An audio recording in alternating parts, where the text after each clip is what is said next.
Axiom ഫോർമേഷന്റെ ഭാഗമായി അന്താരാഷ്ട്ര ബഹിരാകാശ നിലയത്തിൽ ചെലവഴിക്കുന്ന ശുഭാംശു ശുക്ലയും സംഘവും ആരോഗ്യം, കൃഷി, ഭക്ഷണം, ജീവശാസ്ത്രം എന്നീ മേഖലകളിൽ 60ഓളം ശാസ്ത്രീയ പരീക്ഷണങ്ങളിൽ ഏർപ്പെടും. ആക്സിയം 4 ദൗത്യം ഇസ്രോയ്ക്കും ഇന്ത്യൻ ബഹിരാകാശ ഗവേഷണത്തിനും ഒരു നാഴികക്കല്ലാണ്. എത്തുന്നു 24 എക്സ്പ്ലെയിനറുമായി നിഖിൽ പ്രമേഷ്. ബഹിരാകാശ യാത്രക്കിടെ സന്ദേശവുമായി ശുഭാംശു ശുക്ല രാജ്യത്തെ മുഴുവൻ പേരെയും അഭിസംബോധന ചെയ്തുകൊണ്ട് നമസ്കാരം എന്ന് പറഞ്ഞായിരുന്നു 4 യാത്രികർക്കൊപ്പം ശുഭാംശുവിന്റെ വാക്കുകൾ തുടങ്ങിയത്. യാത്രയ്ക്കായി അതിയായി ആഗ്രഹിച്ചിരുന്നുവെന്നും അഭിമാന മുഹൂർത്തമെന്നും Shubhanshu. Hello everyone, namaskar from space. I'm thrilled to be here with my fellow astronauts, as Peggy said, 1 veteran and 3 rookies, and wow, what a ride it was. Frankly, when I was sitting, they've got a lot to share with you, but we just wanted to welcome you on board Grace. ഭാരമില്ലായ്മ അനുഭവിക്കുന്നത് അതിമനോഹരമാണ്. കൊച്ചുകുട്ടി പഠിക്കുന്നത് പോലെ താൻ പഠിച്ചുകൊണ്ടിരിക്കുകയാണെന്നും ശുഭാംശു പറഞ്ഞു.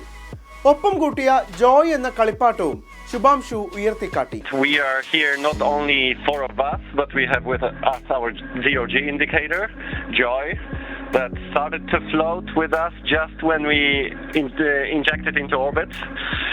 Joy is floating with us all over the capsule, so sometimes we have to find him and her. പരീക്ഷണങ്ങൾ, സുരക്ഷിതമായ തിരിച്ചുവരവ് എന്നിവയ്ക്ക് മതിയായ സമയം അനുവദിക്കുന്നതിനാണ് 14 ദിവസത്തെ ദൈർഘ്യം തിരഞ്ഞെടുത്തിരിക്കുന്നത്. ഇത് ISS-ലേക്കുള്ള സ്വകാര്യ ബഹിരാകാശ ദൗത്യങ്ങളുടെ അനിവാര്യ ദൈർഘ്യമായി കണക്കാക്കപ്പെടുന്നു. 14 ദിവസം ബഹിരാകാശ യാത്രികർക്ക് സൂക്ഷ്മ ഗുരുത്വാകർഷണവുമായി പൊരുത്തപ്പെടാൻ സഹായിക്കുകയും ആരോഗ്യപരമായ മാറ്റങ്ങൾ പഠിക്കാൻ മെഡിക്കൽ ടീമുകൾക്ക് സമയം നൽകുകയും ചെയ്യുന്നു. 39 വയസ്സുകാരനായ ശുഭാംശു 2006-ലാണ് ഇന്ത്യൻ വ്യോമസേനയുടെ ഭാഗമായത്. 2000 മണിക്കൂറിലധികം യുദ്ധവിമാനങ്ങൾ പറപ്പിച്ചുള്ള അനുഭവ സമ്പത്ത് അദ്ദേഹത്തിനുണ്ട്.